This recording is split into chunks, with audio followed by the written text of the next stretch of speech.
Hujan deras mengguyur kota kecil itu, petir menyambar di kejauhan. Sebuah rumah tua berdiri angker di tepi jalan sepi. Lampu di ruang tamu berkelap-kelip, seolah menyimpan rahasia. Dua remaja, Arga dan Dimas, berani masuk ke dalam rumah itu. Mereka mendengar kabar ada pembunuhan brutal di sana. Rasa penasaran mengalahkan rasa takut. Lantai kayu berderit ketika mereka melangkah masuk.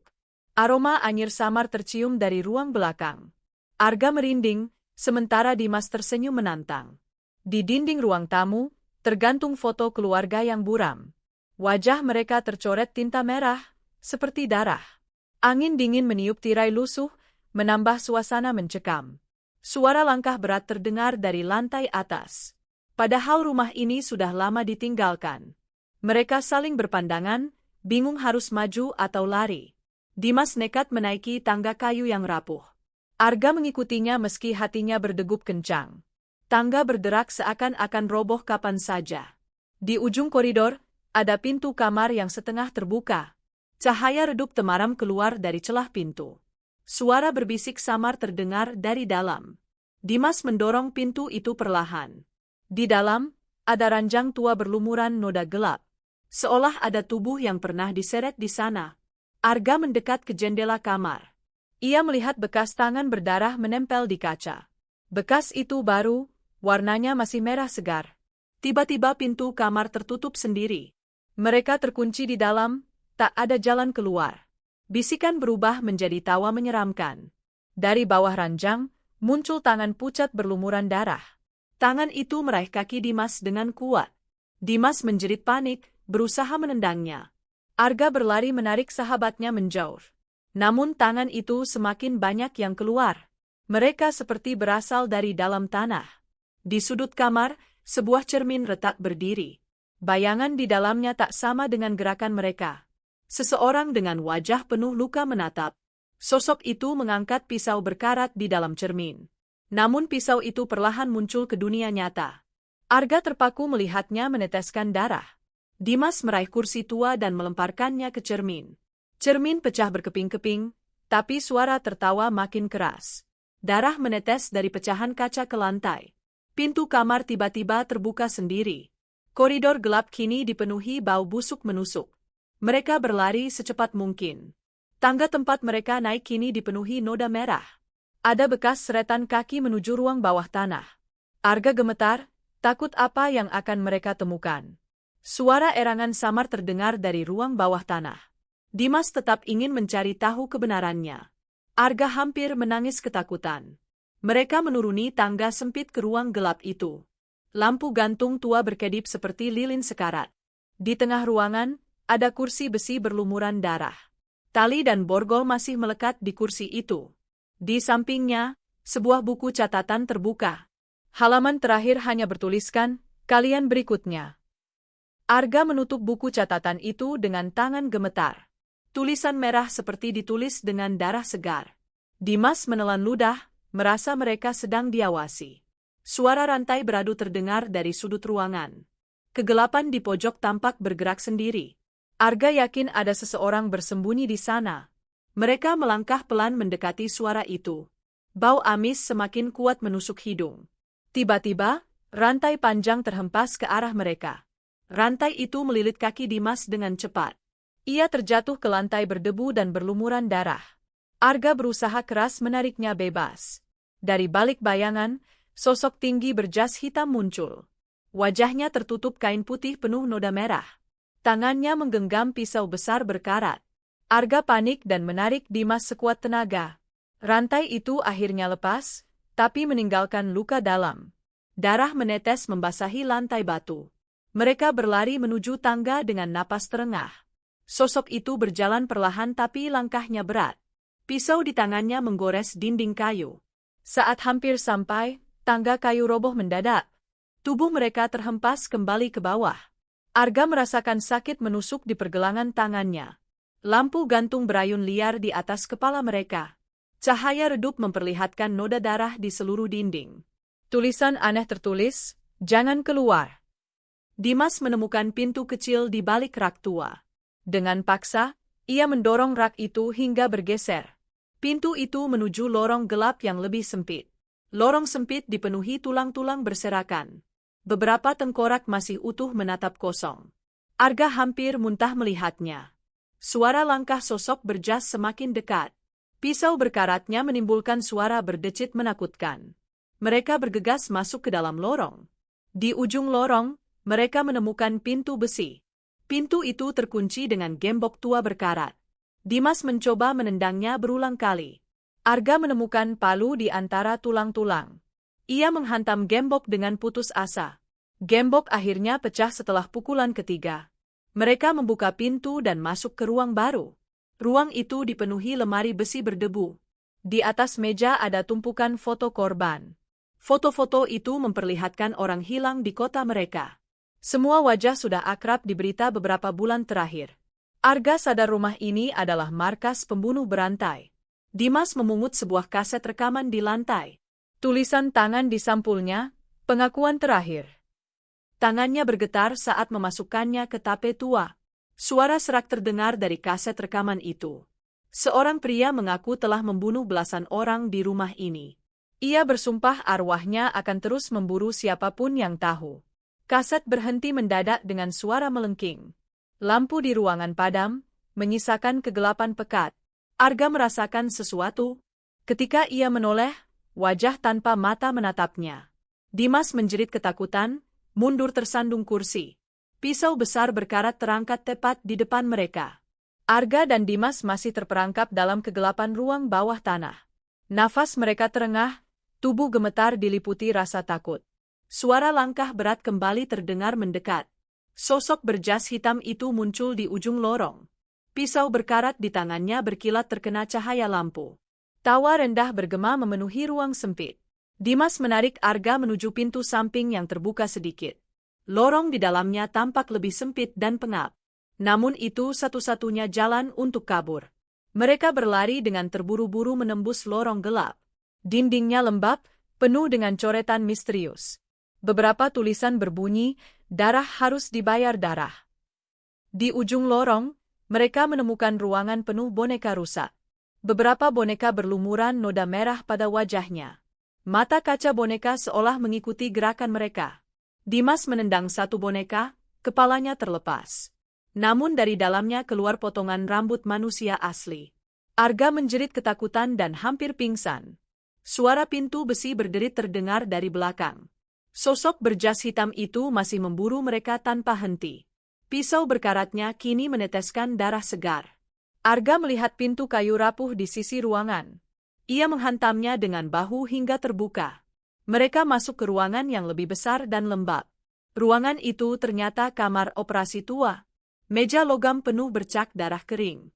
Alat bedah berkarat berserakan di lantai. Di atas meja, ada foto-foto polisi setempat. Beberapa wajah dicoret dengan tanda silang merah. Dimas sadar ini bukan sekadar pembunuhan, tapi balas dendam. Tiba-tiba, lampu ruangan menyala terang dengan sendirinya. Bayangan tubuh tergantung terlihat di sudut ruangan. Lehernya terikat tali, wajahnya membiru.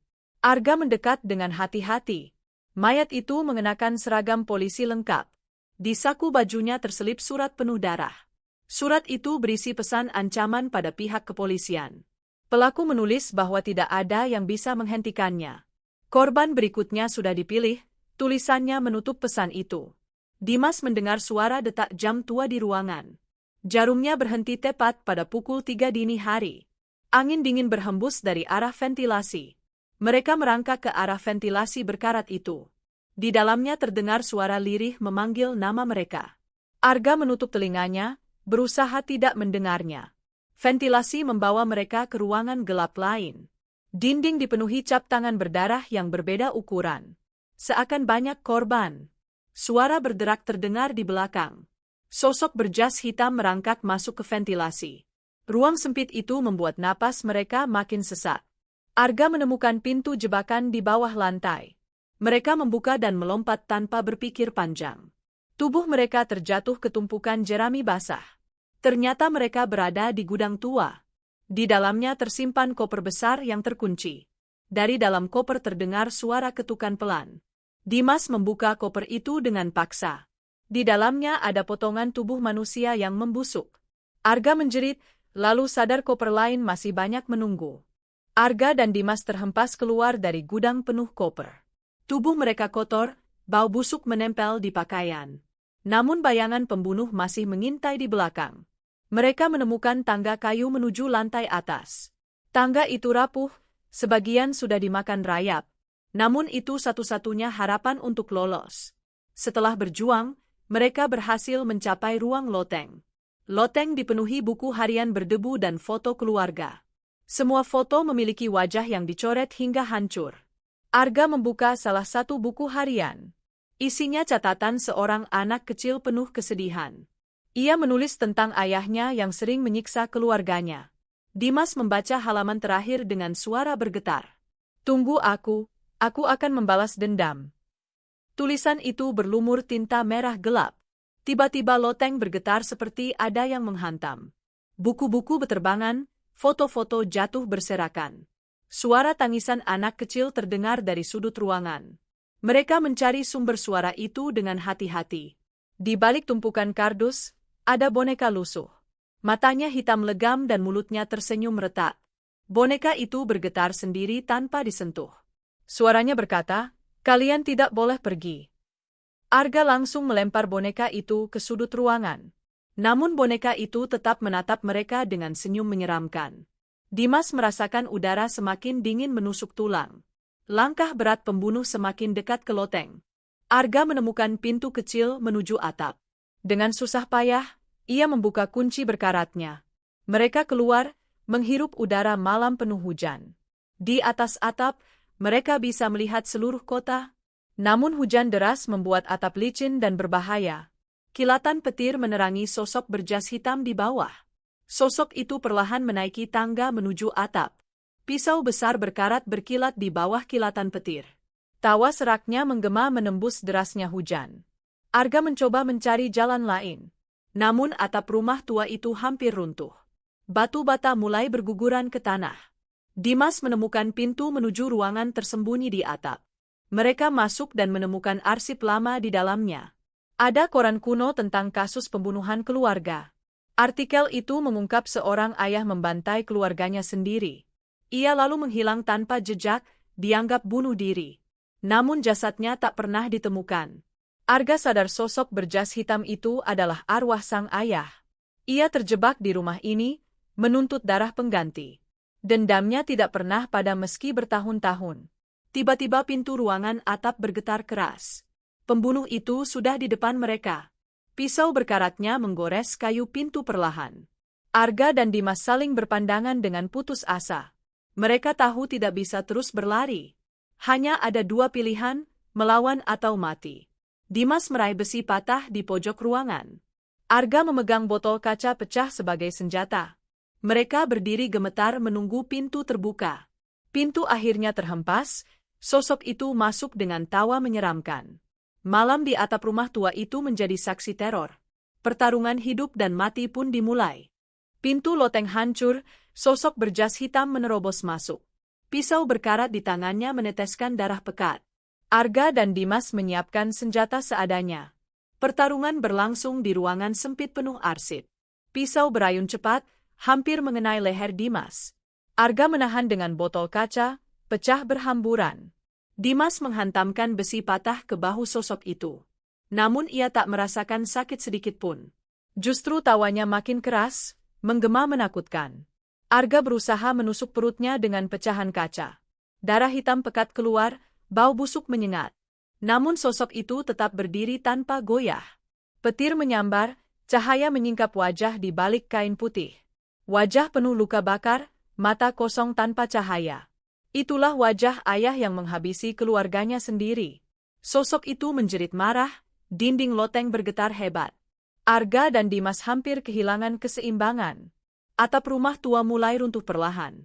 Dimas melihat buku harian terbuka di lantai. Halaman terakhir menyala merah seperti terbakar. Tulisan muncul sendiri, hancurkan akar dendam. Arga menyadari buku itu adalah kunci. Ia meraih buku dan mengangkatnya tinggi-tinggi. Sosok berjas hitam langsung meraung marah. Buku itu tiba-tiba terbakar dengan api biru. Sosok berjas hitam berusaha merebutnya. Arga menahan, meski panas hampir membakar tangannya. Api biru menyebar ke seluruh ruangan. Bayangan korban muncul satu persatu di sekeliling.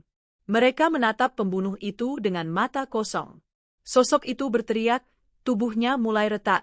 Darah hitam menetes deras dari lukanya. Korban-korban arwah menariknya ke dalam kegelapan. Arga dan Dimas terlempar ke sudut ruangan. Api biru padam, menyisakan asap tebal.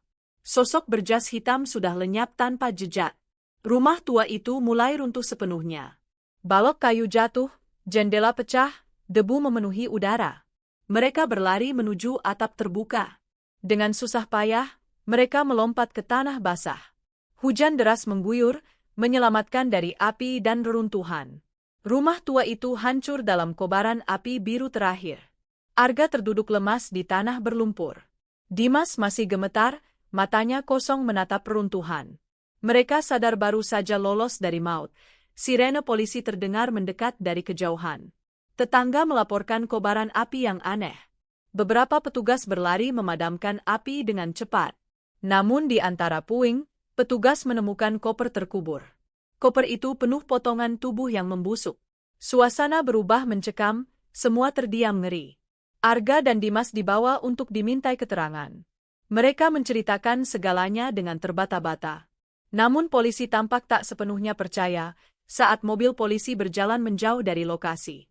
Arga melihat sekilas sosok berjas hitam di kaca spion. Ia berdiri di tengah hujan, hanya tersenyum. Arga terdiam, bulu kuduknya merinding. Ia sadar teror itu belum berakhir. Sosok itu masih mengintai, menunggu korban berikutnya.